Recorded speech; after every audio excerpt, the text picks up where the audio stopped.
ನಮಸ್ತೆ ಸ್ನೇಹಿತರೆ.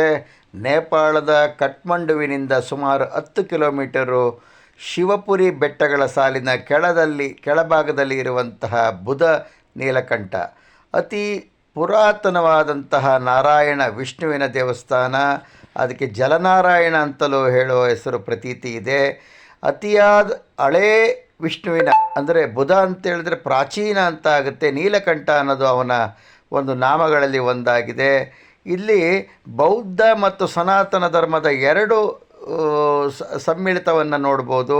ಆ ನೀಲಕಂಠ ಅನಂತನ ಮೇಲೆ ಅಂದರೆ ಸರ್ಪದ 7 ಎಡೆಯ ನಾಗನ ಮೇಲೆ ಅವನು ವಿರಾಜಮಾನನಾಗಿ 2 ಕಾಲುಗಳನ್ನು ಹಾಕ್ಕೊಂಡು ಮಲಗಿದ್ದಾನೆ. ಅವನ ಕಿರೀಟ ಭಾಗದಲ್ಲಿ ಒಂದು ಬುದ್ಧನ ವಿಗ್ರಹ ಇರೋದರಿಂದ ಬೌದ್ಧರು ಇದನ್ನು ಅವಲೋಕಿತೇಶ್ವರ ಅಂತಲೂ ಅವನನ್ನು ನಂಬುತ್ತಾರೆ. ಇಲ್ಲಿ ಬೌದ್ಧ ಮತಕ್ಕೂ ಮತ್ತು ಸನಾತನ ಧರ್ಮದ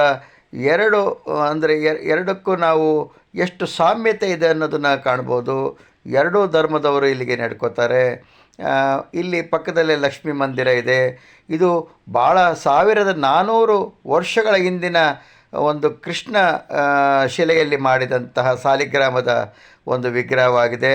ಬಂದವರು ದರ್ಶನ ಮಾಡಿ ಧನ್ಯವಾದಗಳು.